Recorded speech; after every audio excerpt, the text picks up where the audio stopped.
Mbasaba ekintu kimu buli munnamawulire ali eyo. If you want Uganda to move ahead, nga n'abayimbi be mujjako interview b'amaanyi, nga n'ebifo be mumajjiramu interview si bye bino ebifaanana bwe biti. Stop being local. Promote your musicians. Mulekerawo ebintu bya pull him down, pull that down. Okay. Stop being local. Okay. God bless you. Wakola oluyimba ne Bafana. Bafana? Mwakola naye oluyimba. Tokole naye video. Bafana ngenda kuta maloboozi gokka. Tekewo challenge. Bafana is a big shutter. Ayimba bulungi. But sigenda kuta luyimba. Ngenda kuta maloboozi. Baba producer bakole ngoma gye balowooza nti efittinga mu luyimba olwo. Ngenda gaba sente.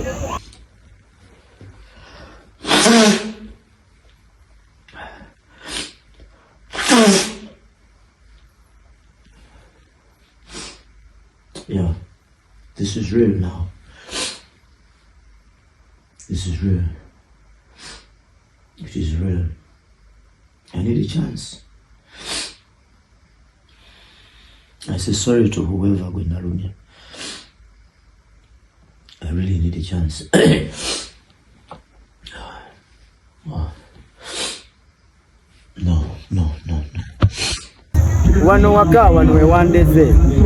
Uganda yendeze. Naye mpuliranga music wa Uganda ali misled. Abantu bakomezaawo enkola y'ekifala ng'omuntu alina okukubamu n'enva bwebagaba obulumi mpaka kuwulira bubi. Bintu bya kifala bya kidongo. Bani abo bogamba? Saagala kwogera linnya lya muntu. But one thing I know for sure, nze nakula abamenta bange baŋŋamba amaanyi gabeere mu mutwe gwo so si mu mifumbi.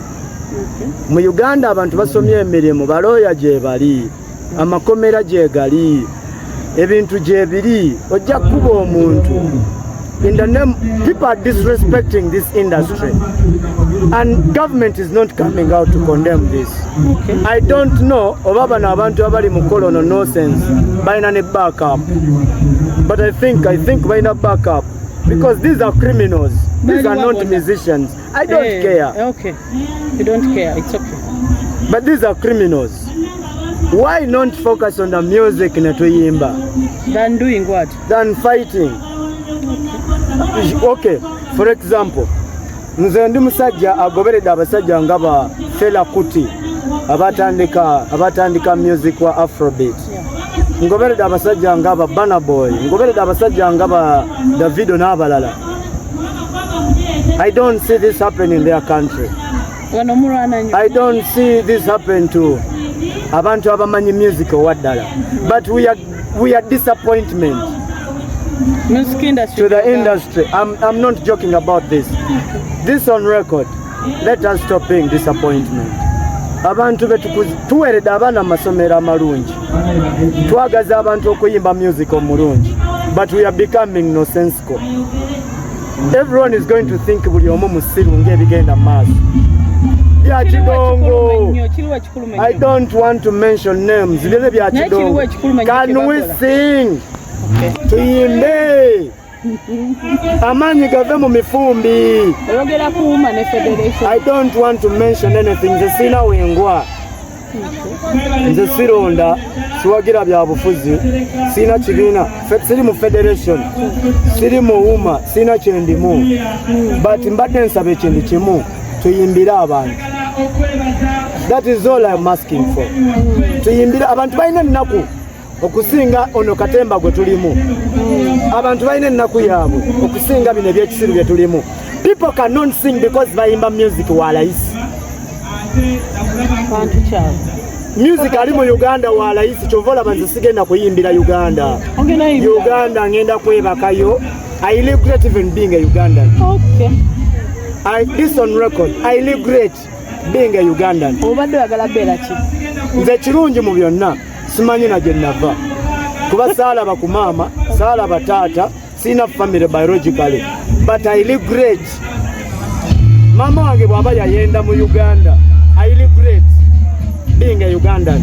Bwebanga music industry efaanana bwetyo. Omuyimbi alina kuba ki? Omuyimbi is a messiah. Omuyimbi is a messenger. Omuyimbi aliyowa mitima. But what we are doing right now, I cannot inspire omwana wange okuyimba. People are not singing.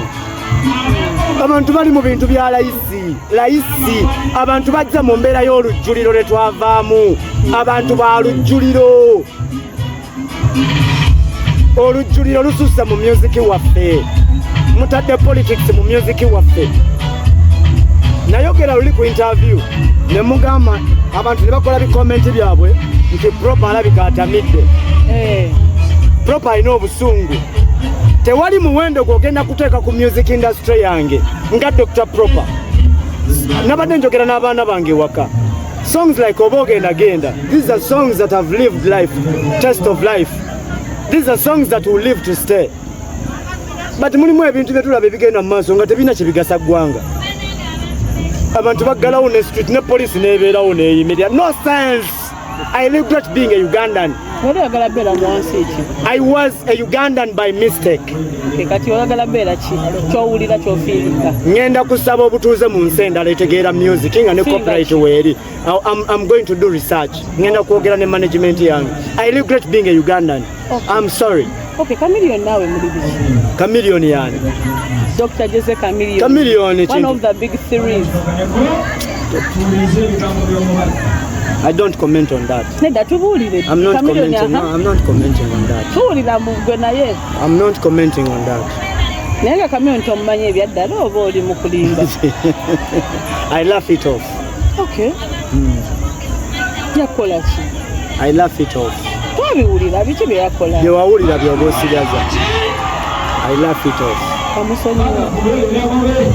Davido, Wizkid, Thames, Burna Boy, Wu-Tang Clan. I'm heading for you. Okay. I'm heading for you. No, Mamagala local. Me, I'm not local. Okay, okay. Me, I'm not local. It's okay. You might even be getting an interview from me for the last time. Yes, I'm Kwanobo. Sagala werinde. Oli muntu gwe mmanyi. Ne muwike wedde tomanche nalidde. Tomanche nalidde muwike wedde. Okay, kati tubulireko ku Chameleon. Kati olaba yo nonsense wammwe kati mmwe gwe mwagala nti nze mbisanye nani ne Kamili. I told Kamili what was hurting me. Ekyo ne kiggwa. Alina omuntu mukulu. Message waba yagifuna. Nenga yakuyisanga bubi. Tubulireko naawe Propa. Tugende ku bintu ebigasa eggwanga. Lwaki bamma mukola interview temwogera ku bintu nga Grammy Awards? You're so limited. Okay. Thank you. Contacting Chameleon. No, it's not necessary. Okay. It's really not necessary. Okay. Bantu katono nnyo nga tetunagenda kukayimba. Oli mu kibiina ki? No. I was born independent with a very independent mind. By the way, I'm called Dr. Propa, the jobless billionaire. Okay. Jobless billionaire mind. Yeah. Jobless billionaire.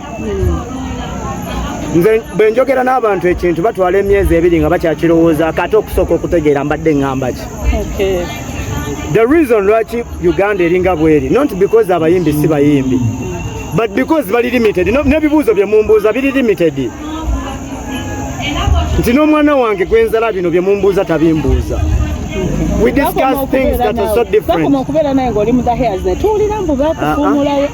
Kati ndowooza obuli ebibuuzo by'ombuuza. The hairs kyeki. You want me to put disrespect to Talo's name? No. Okubeera mu kibiina mba nina contract. But I have never been contracted at all. Okay. Can we talk about things like Grammys? Okay, tuogere ku Grammys. Tuogere ku limba. Temwagala kupushinga abayimbi bagowinga up bagenda waggulu. That is a problem. Yeah. By the way, step up your game. Yeah. And don't edit this. Yes, I'm not. Editing ebintu ne mukola ebyamwe bye mwagala. Yes, but stop being cheap. Stop being local. Yes, but journalists ba Uganda, stop being local. Okay, so what you get at there? Don't be local. Like you? No, I'm not. You are. No. Gonda banyimbawa. omuyimbi gwe nayimbye naye Kenzo is the biggest export. Tubulira nayimbye na Kenzo ye yakusabye kolabo gwe wamusabye. The way we met ebyo biri personal because Kenzo mbadde naye ebbanga lyonna but ye muntu gwe nakoze naye oluyimba gwe weebuuze lwaki Propa abadde tayimba ate nakola na Kenzo because it's an export. It is about numbers. Twakoze oluyimba wina tetwakoze oluyimba lwakwemulugunya wabula oluyimba oluzaamu abantu essuubi. Mbasaba ekintu kimu buli munnamawulire ali eyo, if you want Uganda to move ahead nga n'abayimbi be mujjako interview b'amaanyi nga n'ebifo be mumajjiramu interview si bye bino ebifaanana bwe biti. Stop being local. Promote your musicians.